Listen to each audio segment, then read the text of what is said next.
venciendo miedos y temores en busca de aprender a disfrutar la vida. Muy buenos días, licenciada Valiente. Buenos días, es un gusto para mí estar aquí de nuevo con ustedes. ¿Qué nos podés hablar ahora sobre lo que quedamos pendientes del miedo? Sí, quizá con lo que podríamos arrancar hoy es aprender a distinguir cuando estamos frente a la respuesta de huida o de escape, ¿verdad? Propia de los problemas de ansiedad, de los miedos. Porque yo creo que muchas veces las personas no saben, ¿verdad?, que se está activando en ellos la necesidad imperiosa, muchas veces, de huir o de escapar de lo que consideran un peligro o una amenaza. Y es muy estresante, ¿verdad?, vivir casi a diario con esta sensación de que tengo que ponerme a salvo, de que tengo que protegerme, de que tengo que escapar o huir de algo. Sí, porque la vez pasada hablamos que ciertos temores y ciertos miedos eran positivos para defendernos de cosas en la vida. Claro. Pero estos miedos que decís tú, ya cuando uno quiere escapar, ya son perjudiciales porque no podés vivir escapando. Pero ¿cómo podemos diferenciar cuando son positivos? Porque a veces estamos escapando y no nos damos cuenta. Así es, así es. Sí, hay que aclarar un punto, ¿verdad? Y es que cierta dosis de ocuparnos en las cosas, de estar atentos a ellas, cierta inquietud, ¿verdad?, frente a las cosas nuevas, frente a una demanda de una situación externa que requiere un esfuerzo personal, algo nuevo en nuestra vida, ¿verdad?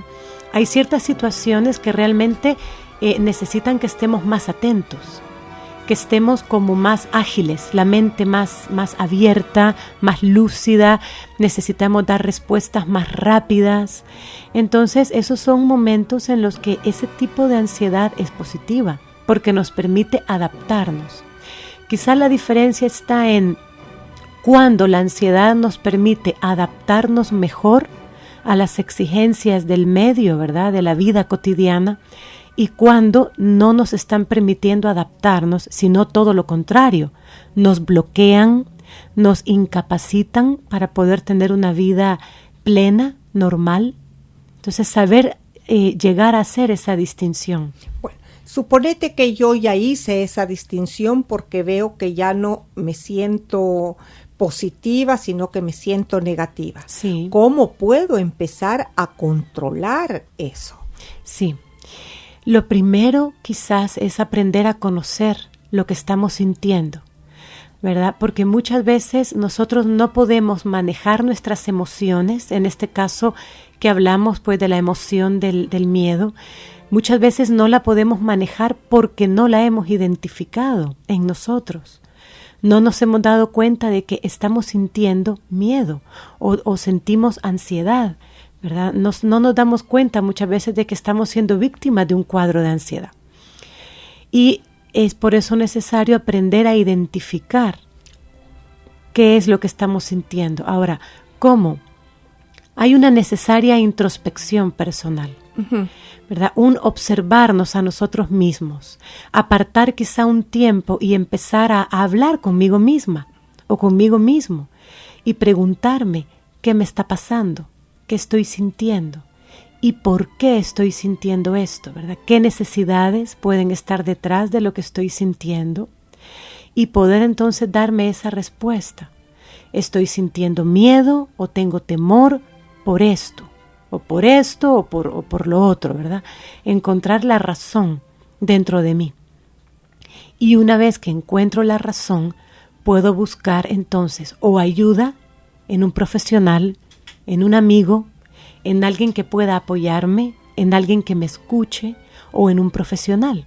Es que, ¿verdad que cuando uno tiene problemas o ansiedades, a veces uno dice, no, yo no se las comunico a nadie porque yo puedo conmigo misma? Sí. Pero cuando tú las comunicas, digamos, a una persona, a un amigo o a una amiga, pero de veras a la palabra amigo, amiga, sí, es como cuando una comida te ha indigestado y devolvés esa comida y sentís un gran alivio ya con solo el hecho de compartirlo. Claro, eso tiene que ver con un mecanismo psicológico. Y es que cuando los miedos se exteriorizan, cuando el miedo se expresa, se saca hacia afuera, parece que se reduce en importancia, en tamaño. Cuando algo que está dentro de mí atormentándome, y quizá por vergüenza, por miedo a incomodar a los demás, o por orgullo muchas veces, ¿verdad? No quiero que sepan que tengo esta debilidad, me vayan a criticar o piensen mal de mí, ¿no? Muchos prejuicios que a veces nos impiden externalizar lo que estamos sintiendo.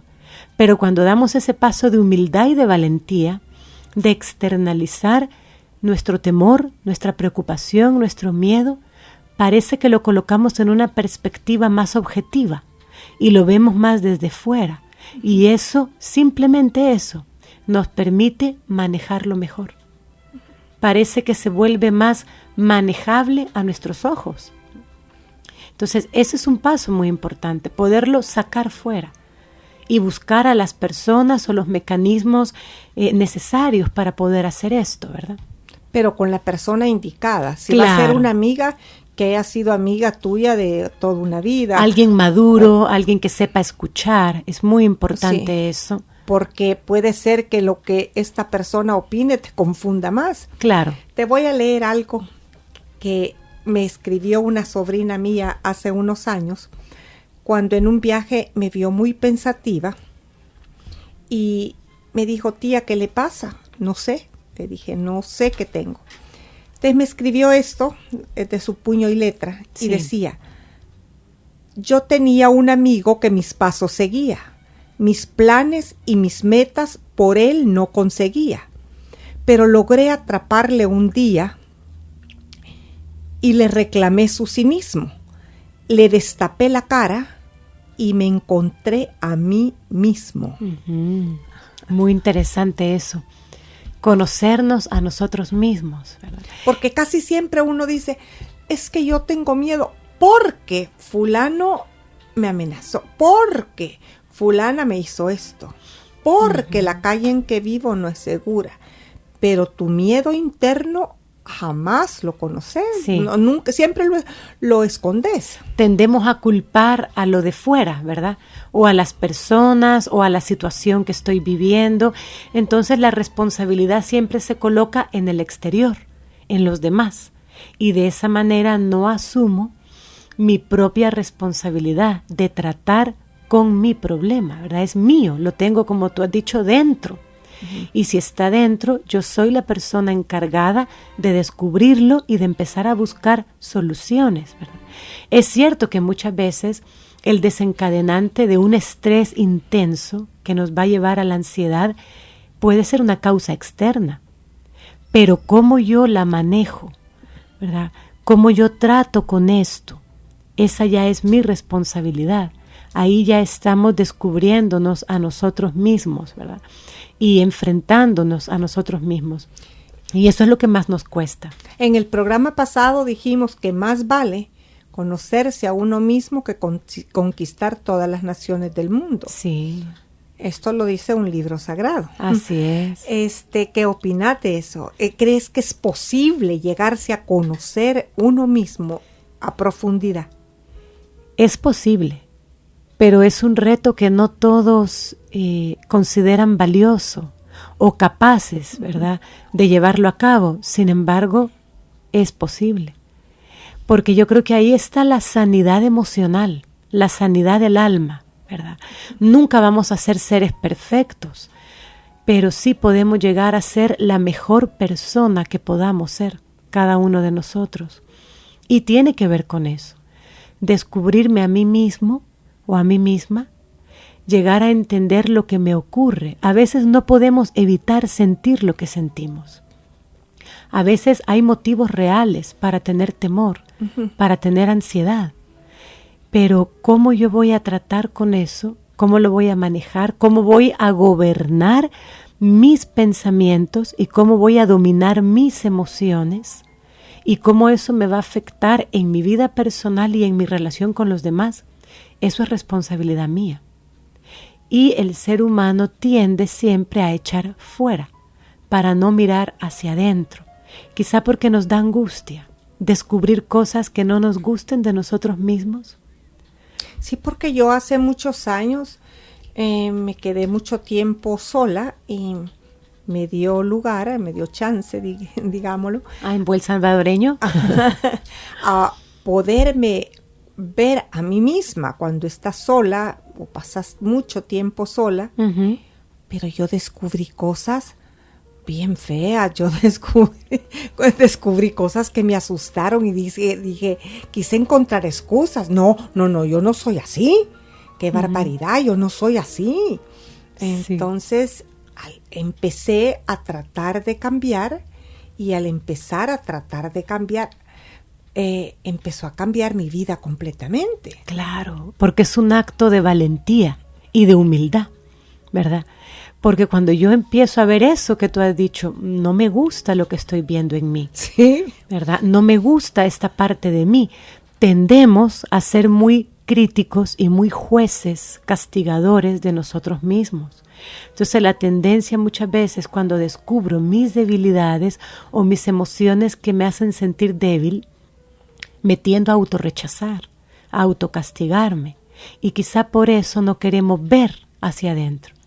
Pero cuando aprendemos a aceptarnos, que somos seres imperfectos en un mundo complejo, vivimos en un mundo que no es fácil y somos seres vulnerables, el ser humano es vulnerable, cambiante, somos seres frágiles pero con una gran fortaleza a la vez, ¿verdad?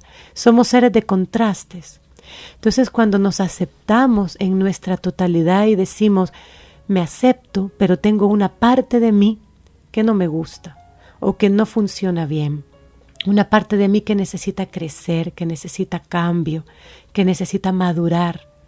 Eso es un acto muy heroico, de mucha valentía. Pero si lo ves en esa forma positiva que tú estás diciendo. Sí. Porque si lo vemos, qué barbaridad, cómo soy yo, el sentimiento de culpa, yo creo que el ser humano, el castigo más grande que puede tener es el que se impone uno mismo. Claro. El autocastigo. Sí, el autocastigo que viene por la culpa, ¿verdad? Y a veces nos sentimos culpables de tener miedo. Háblanos un poco de eso.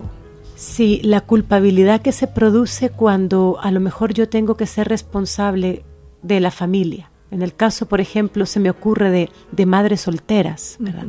Que están criando hijos solas y se sienten culpables de tener ansiedad y piensan que ellas no pueden permitirse tener un cuadro de ansiedad, no pueden permitirse estar muy estresadas porque ellas tienen que enfrentar muchas demandas del ambiente, ¿verdad? Los hijos, el mantenerlos, los gastos de la casa, un trabajo, etcétera.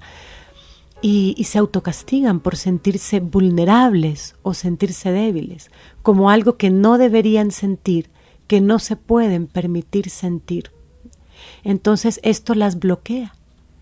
Y en lugar de ayudarse a solventar, ¿verdad?, la ansiedad o el mal manejo del estrés que están teniendo, les lleva a sentirse peor, como un efecto de bola de nieve.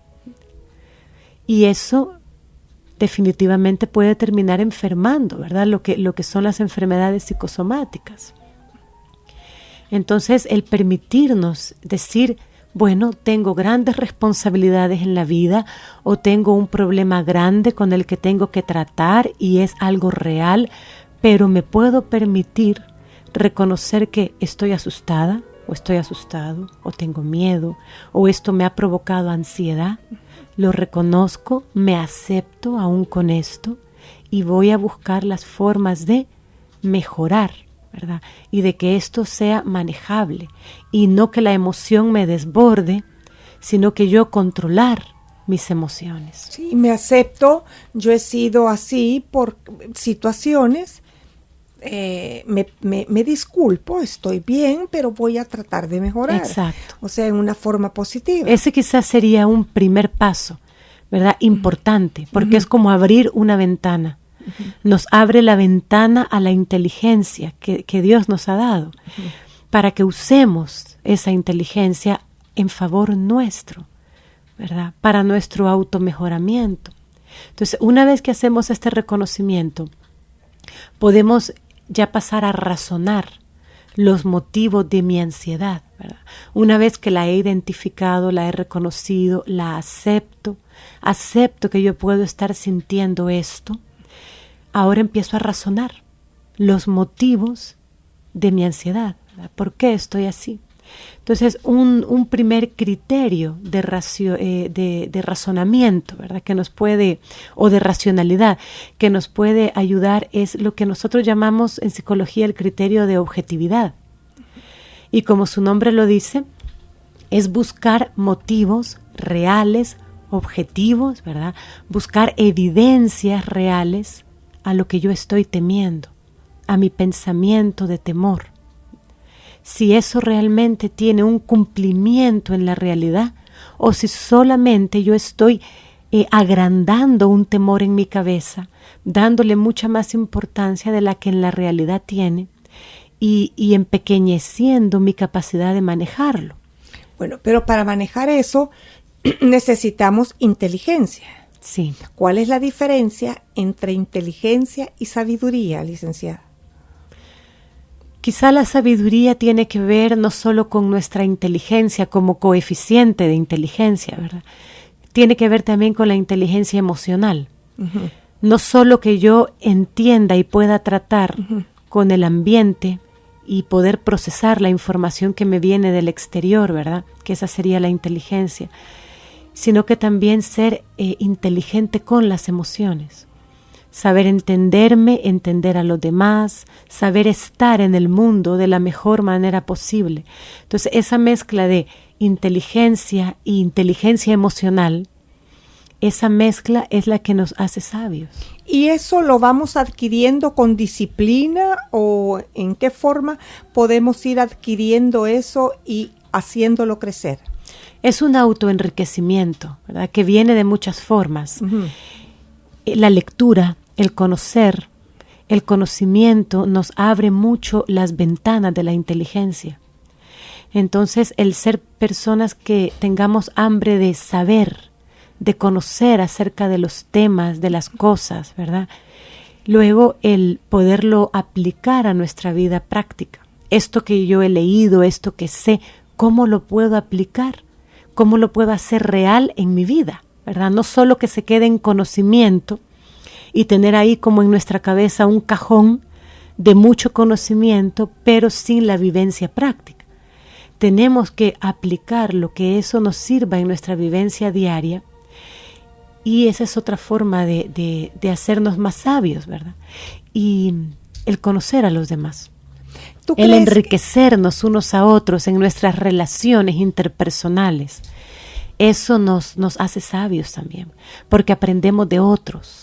El intentar entender, el intentar entender a los demás nos ayuda a conocernos a nosotros mismos. Claro, claro que sí.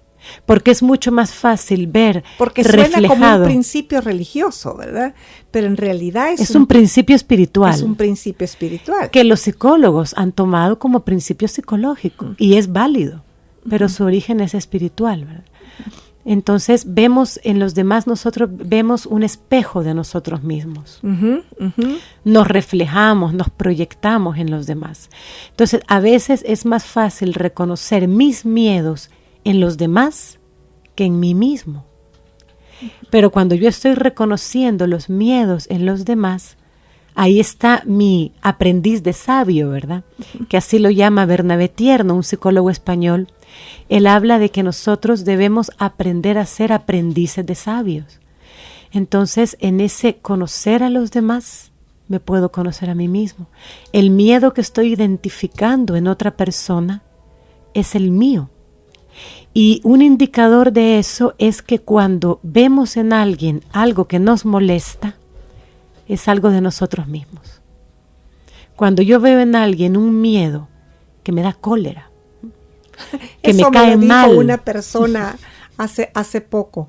Es que lo que te está molestando es que en esa persona está viendo cosas de ti. ¿Sí? No, le dije que va, no. Es la proyección o la imagen en espejo, ¿verdad? Ajá. Pero puse inteligencia en lo que me había dicho y tenía razón. La mayoría, no todas, pero digamos la mayoría de las cosas, el 80% que me molestaba a mí eran cosas que yo sentía y no las expresaba o las hacía tal vez en menor grado, pero, claro, pero sí era un espejo. Sí, vemos en los demás nuestros defectos, nuestros sentimientos o emociones negativas o desadaptativas, ¿verdad? Que no nos gustan, las vemos en los demás. También vemos lo bueno. Eso tiene que ver cuando alguien te simpatiza, cuando alguien te cae bien, cuando hacemos clic, ¿verdad? Usamos mucho esa palabra y decimos, hice clic con tal persona y no sé por qué, porque apenas la conozco. Es porque inconscientemente yo estoy viendo en esa persona un espejo de cualidades que yo tengo o de cualidades que me gustaría tener y las estoy viendo en esa persona y me identifico porque me gusta. Pero pasa lo mismo cuando se trata de defectos o de temores. Entonces ahí es donde aplicamos la sabiduría y decimos, bueno, ese soy yo o esa soy yo, me estoy viendo a mí misma. Ese problema yo también lo tengo. Entonces ahí estoy conociendo, me estoy reconociendo algo de mí y puedo entonces aprender a manejarlo. Y ya puedo buscar ser objetiva, ¿verdad? Aplicar ese criterio de objetividad. ¿Qué pruebas tengo? ¿Qué evidencias tengo? En la realidad, ¿qué reflejos veo de esto que yo estoy sintiendo? ¿Es cierto? ¿Está en la realidad? ¿O estoy imaginándolo? ¿O estoy exagerando algo que sí está en la realidad, pero yo lo estoy agrandando? Y al agrandarlo, eso me crea tal estrés que me bloquea mi capacidad de respuesta. Sí. Un guardaespaldas viene una persona apuntando a matar a la persona que cuida. Siente miedo. Claro. Yo quizá me aparto. Y ahí es una reacción de miedo real, ¿verdad? El estrés que se genera en ese momento es por una amenaza real. Y ahí está la capacidad de manejo que la persona pueda tener de sus emociones en ese momento, ¿verdad? Para pero que sus instintos no le bloqueen. Un guardaespaldas, ahora dicen seguridad. A mí me gusta la palabra que se usaba antes, guardaespaldas, porque en realidad te guarda las espaldas. Tiene que ser una persona que sepa manejar sus emociones. Mucho temple emocional.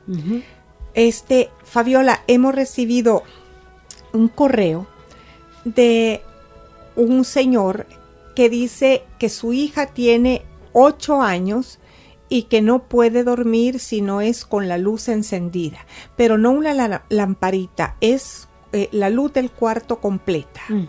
Sí. ¿Qué le podemos decir a esta persona? Bueno, lo primero, que hable con su hija, ¿verdad?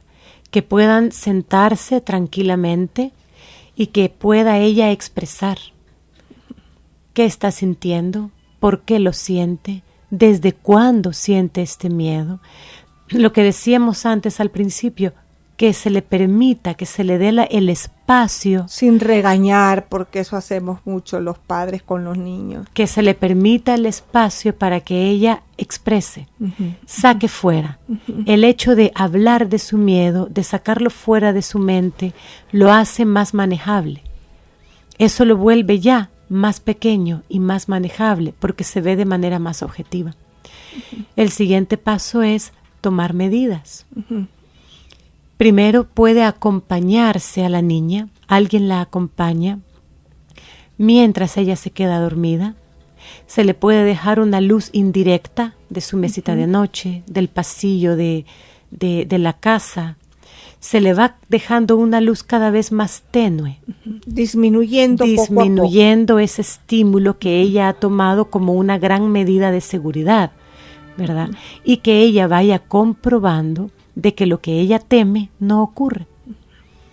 Razonar con ella, ¿verdad? Cada día. ¿De qué tenías miedo? ¿Qué pruebas tenemos de que eso pasara de verdad? O sea, qué importante es el diálogo. No pasó, quiere decir que tu miedo no es real. Está solo en tu imaginación, pero no es real. Entonces, ayudar a razonar la causa, el motivo del miedo, buscando las pruebas en favor de lo que tememos o las pruebas en contra, eso es lo que nos ayuda a darnos cuenta que Aún siendo niños, ¿verdad? El niño cae en la cuenta de, esto entonces no es verdad, no pasa de verdad. Solo me lo estaba imaginando, me lo estaba creyendo, pero no es cierto. Enseñarle que el miedo es muy engañoso. Los miedos nos mienten mucho, nos engañan y tenemos que desenmascararlos, aún desde la niñez. Sí, porque hay personas mayores. Aquí tenemos otro correo que dice Connie que tiene mucho miedo a las arañas, pero no miedo, pánico. ¿Qué le podés decir a Connie? Y una araña la podés ver en cualquier parte, la podés ver a veces en tu closet, en tu jardín, en tu terracita, en cualquier parte puede aparecer una araña. Claro, son como animales domésticos, ¿no? Sí. Que están ahí con frecuencia. Bueno, las arañas de caballo, ¿no? Esas no, pero las arañas que están en las casas sí, ¿verdad? Podemos verlas quizá una vez en semana, a veces más. Bueno, en primer lugar, que ella pueda hacer un viaje dentro de sí misma, intentar buscar en su historia personal de dónde le viene esto. Si fue un miedo infantil, ¿verdad? Casi siempre las fobias tienen que ver con alguna experiencia real en la que, si ella era una niña cuando esto surgió, pues no tenía la capacidad de manejarlo y se vio desbordada por la reacción de estrés que le produjo.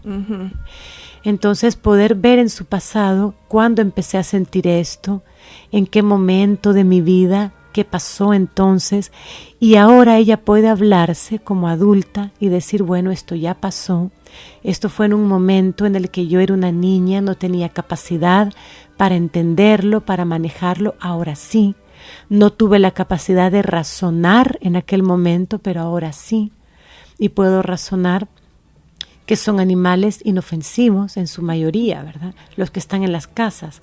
Es un animal, un insecto inofensivo.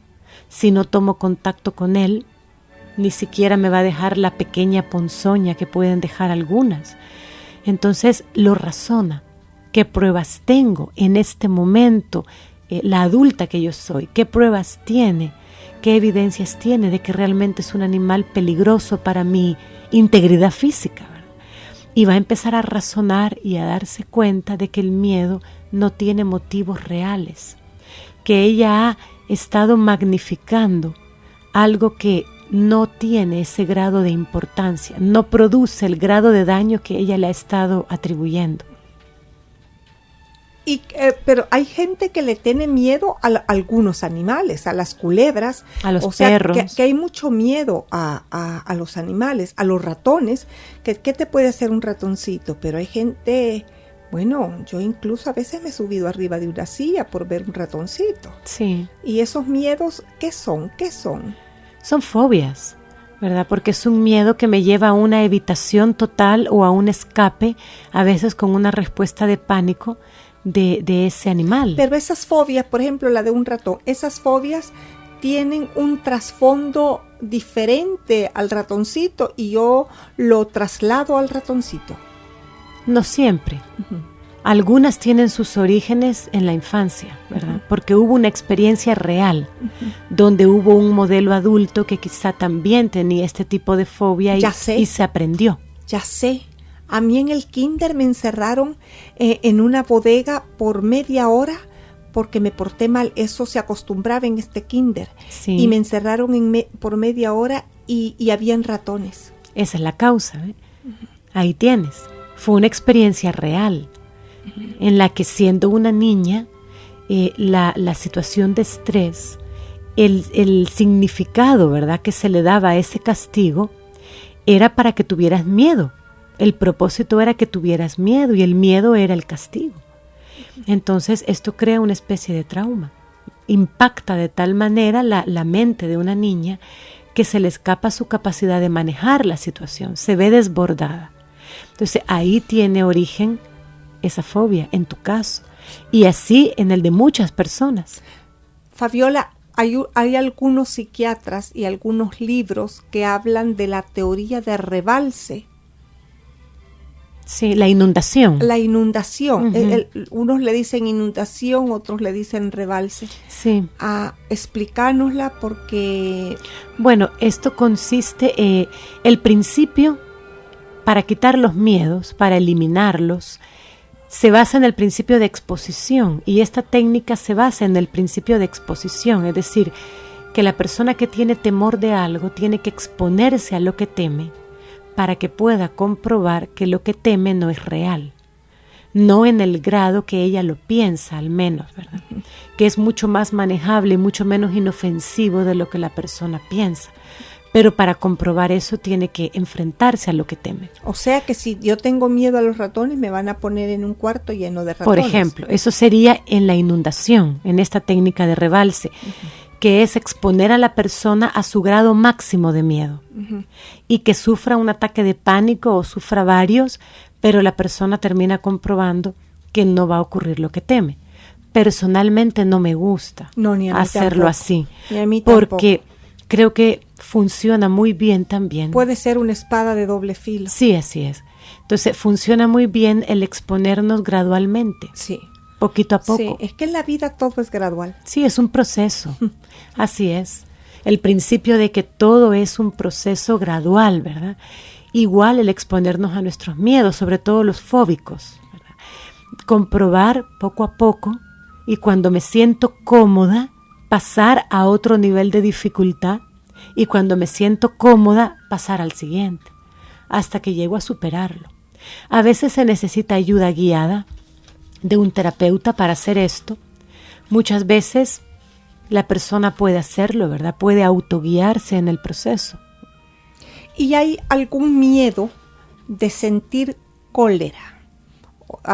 Yo que me dé miedo el poder sentir esta cólera que estoy sintiendo en este momento, ¿me puede dar miedo o podemos llamarlo sentimiento de culpa? Ambas cosas, ¿verdad? Generalmente nosotros sentimos una variedad de emociones y de sentimientos. No sentimos uno solo. Generalmente tiene como enlazados más sentimientos o emociones, aunque uno es el que predomina, ¿verdad? Es el más fuerte. En lo que tú estás diciendo entrarían los trastornos obsesivos compulsivos, los TOC, ¿verdad? Porque la persona que tiene una predisposición a los trastornos obsesivos compulsivos son personas con una conciencia muy escrupulosa. Moralmente son muy autoexigentes. Se exigen mucho ser personas rectas, correctas. No se permiten equivocarse, no se permiten fallar, porque el castigo que se autoimponen es muy grande. Ay, Dios mío, es terrible. Sí. Es un tormento mental. Sí. Entonces, eso viene mucho en el estilo de pensamiento TOC, ¿verdad? Me siento culpable de tener cólera. Para la gente que no sabe, diga, el TOC es el trastorno obsesivo compulsivo. Sí, así es. Entonces, por ejemplo, la persona que sufre esto dice, me siento culpable de sentir cólera contra mi mamá o contra mi papá o contra un hijo, ¿verdad? Y como eso yo no debería sentirlo, porque eso es terriblemente malo, me autocastigo. Y para mantener a raya esa emoción de cólera, la persona desarrolla pensamientos obsesivos y rituales, ¿verdad? Que ya entraríamos ahí en el cuadro del TOC. Fabiola, solo te quiero hacer una pregunta. Había una niña como de 3 años, y me cuenta la madre y la abuela, y yo recordé que por las noches llora a gritos caprichosamente que quiere dormir con su muñeca. Pero la madre le parece incorrecto porque eso despierta a las 2, 3 de la mañana, despierta a medio mundo, y ella quiere que alguien se levante y le ponga la muñeca en su cama. Sí. Y entonces la madre a veces pues le da sus nalgadas. ¿Qué le puede decir a esta madre? Porque la niña llora con mucho capricho. Entonces la madre lo ve como un capricho. No. O puede ser angustia. Pero el temperamento de la niña parece más un capricho quizá que un estado de angustia, pero en estos O la madre casos, no lo sabe analizar. Claro, pero en estos casos hay más angustia, ¿verdad? La muñeca es como un mecanismo de seguridad. Es un símbolo realmente, ¿verdad? Le da seguridad, le da confianza, posiblemente le alivia el miedo con el que la niña se despierta. Y es un mecanismo de seguridad que cuando ya lo tiene y la abraza y la siente, el miedo se va. Desaparece. Entonces, claro. Entonces, para la niña es necesario. La mente asocia que la muñeca me quita el miedo. La mente de la niña dice, la muñeca me quita el miedo. La muñeca tiene el poder de quitarme el miedo. Por lo tanto, la necesito, ¿verdad? Y ese es el razonamiento que la niña hace. Por eso su angustia es que tiene que tenerla. ¿Qué puede hacer esta madre? Lo mismo, hablar con su niña, aun cuando tiene 3 años, los niños ya a esa edad se expresan, pueden expresarse en su lenguaje y preguntarle por qué necesita la muñeca, qué pasa cuando no está la muñeca con ella, que la niña le cuente y le exprese dentro de lo que la niña pueda, ¿verdad?, en su lenguaje. Y luego buscar darle a la niña esa seguridad que encuentra en la muñeca. Sí, porque no va a estar toda la vida durmiendo con una muñeca. Así es. Quizá la niña necesita más presencia de la mamá. Quizá hay alguna situación estresante en la vida de la niña que hay que descubrirlo, qué es lo que está pasando, para que se le puedan dar los verdaderos medios de seguridad que la niña necesita y que la muñeca pase a ser lo que es, ¿verdad? Solo un juguete con el que la niña juega, disfruta, pero no es el que la cuida. Porque en la psicología moderna a los niños se les habla con mucho positivismo y con mucho entendimiento, ¿verdad? Pero antes era todo bajo miedo. Me recuerdo la religión bajo miedo, el portarse bien bajo miedo, bajo castigo. La pedagogía del miedo, sí. La pedagogía del miedo con que se ha podido dominar a muchos niños y a mucha gente. Generaciones. Bueno, amigos, hemos hablado sobre el miedo y los temores que tenemos que vencer para aprender a disfrutar la vida. Les deseamos muy buen día. Un saludo.